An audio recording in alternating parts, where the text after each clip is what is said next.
Have you been hacked in the last 12 months? Are you sure? Just because you haven't noticed anything doesn't mean it hasn't happened. You don't know what you don't know. In the Bangladesh bank cyber heist in 2016, where the cyber criminals attempted to steal $1 billion, of which 81 million is still unrecovered, later determined the cyber criminals had been inside the bank's network for at least 12 months. Cybercrime rarely happens in 5 minutes, unlike the movies. It's always a planned operation that takes time to set up and to execute. Everyone thinks that hacking started in the last 5 to 10 years. Hacking started long before the internet was even thought of. In fact, the first documented hack happened in 1834 in France, where two bankers hijacked the telegraph system to steal stock market intel. Fast forward to today, we've moved from code theft to AI-powered ransomware, business email compromise, and supply chain infiltration. The core principles remain the same. Get in quietly and stay unnoticed. Let us have a look at some of the more obscure devices used for hacking. Let us play a game. Can you get hacked through this? A USB cable? Yes or no? Yes, you can. This cable has a chip inside it that will take over your computer the moment it's plugged in. It's called an OMG cable, and it's used by red teams. How about this? A smart aquarium thermometer. Yes. Hackers breached a casino through their smart aquarium thermometer. What about free Wi-Fi at the airport or your local cafe? Yes. Jumping on free Wi-Fi at the airport or the cafe might seem harmless, but hackers love these networks because they're wide open, easy to infiltrate, and even easier to imitate. The moment you connect, your private data can become public property. Convenience should not cost you your identity. I've always loved technology, the things you can do with it, the doors it opens, and today, artificial intelligence is one of the most powerful tools we've ever had. At Arch and Round, we use AI every day in our Security Operations Center.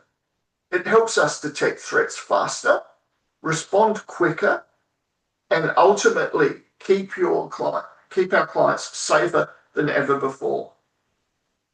But as in most powerful tools, there's another side to this coin.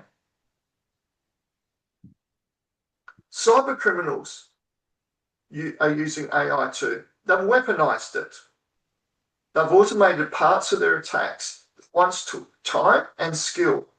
Gone are the days of the laughably poor phishing emails and the badly spelt text scams. With AI, they can now generate perfect emails, or worse, have your child call you asking for money. They can automate network reconnaissance, crack captures, identify vulnerabilities, develop malware, and fine-tune their phishing and social engineering attacks. It's fast, scalable, and disturbingly human-like. So yes, AI is unbelievable, but in cybersecurity, it's not just a tool, it's a battlefield. Do you know where your data is really stored? Are you certain it's onshore and compliant with Australian laws and regulations?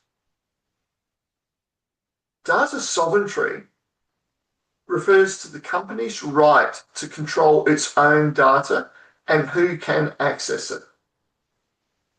Many businesses unknowingly store sensitive data in jurisdictions with weaker or no protection, which this can put you at risk of legal and reputational damage. Convenience should never take precedence over security.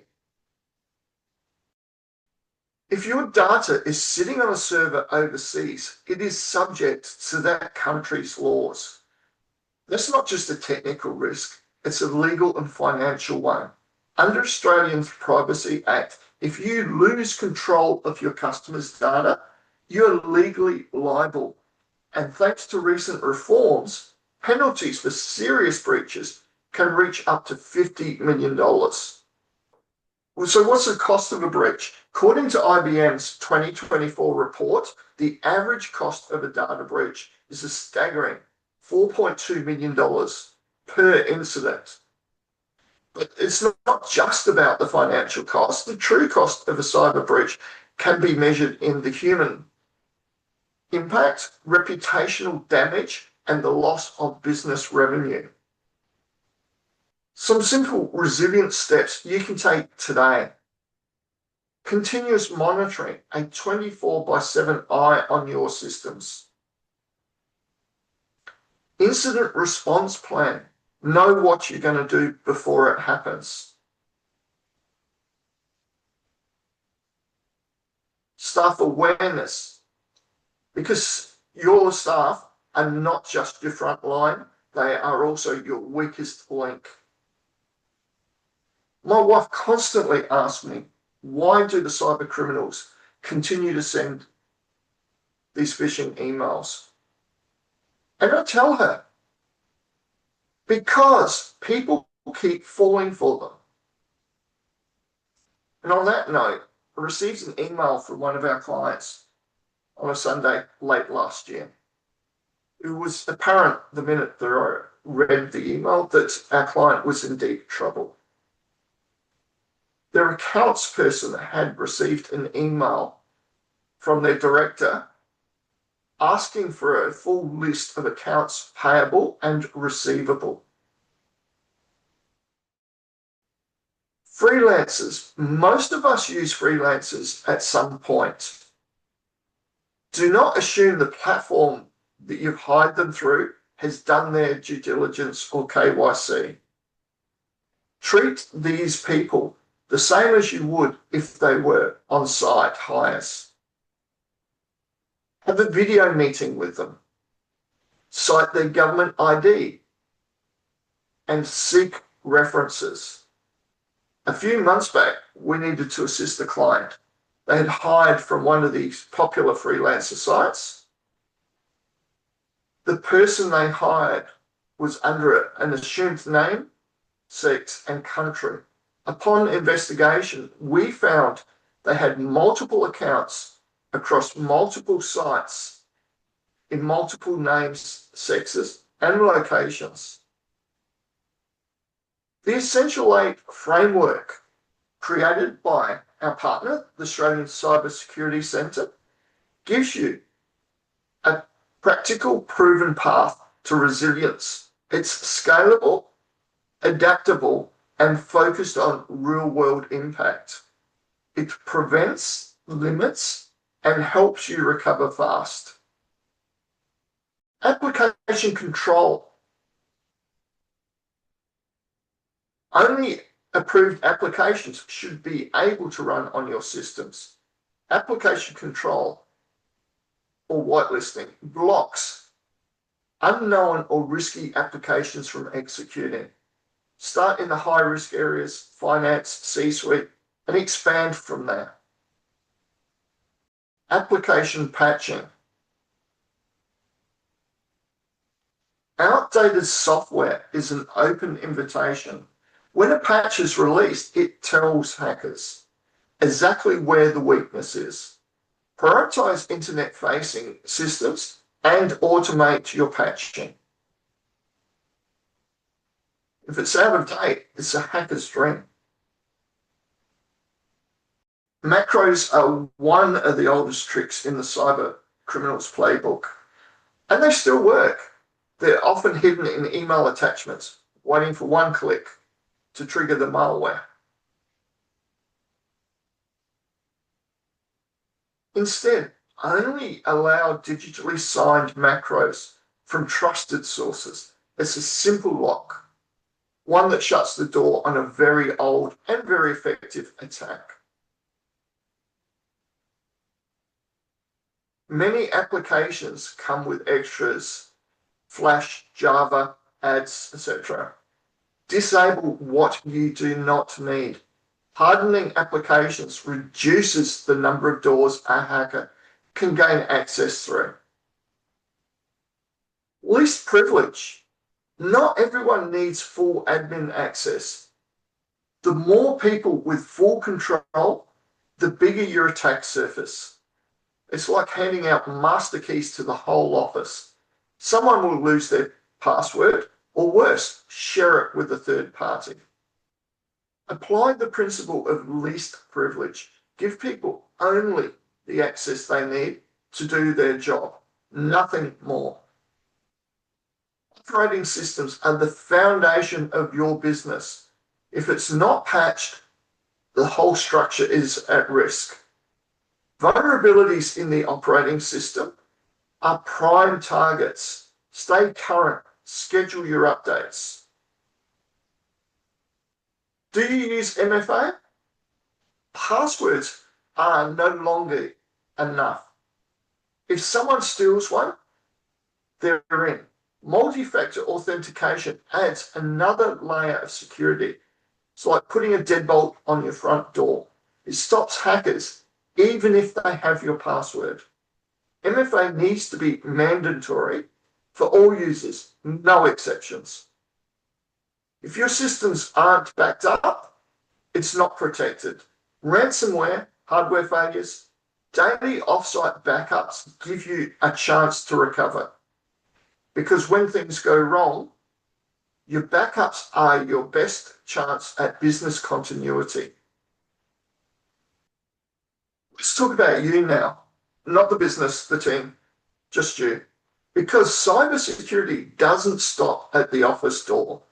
Personal habits are often the weakest link in your digital life, and attackers know it. Here are a few critical things you can start doing today. Turn off location services on your phone unless you absolutely need them. Apps quietly track and store your movements, information that can be sold, hacked, or used to target you. Never leave large amounts of money on cards, especially ones linked to your shopping sites, apps, or subscriptions. Use a separate low-limit card for online transactions. If someone breaks in, you control the damage. Use unique passwords for everything. Yes, it's annoying, but it's one password is stolen, it shouldn't give away your entire digital life. Use a password manager. It makes it simpler. Cover your webcam when not in use. It might sound paranoid until you realize how many malware tools silently activate cameras and microphones. Your personal security is your professional security. The habits you build at home carry over into the office. Protecting yourself is the first step to protecting others. In conclusion, cybersecurity is no longer an optional aspect of your business. It's not just a necessity. The survival of your business may depend on it in this rapidly evolving cyber landscape. Let me leave you with one final thought. Cybersecurity is everyone's responsibility.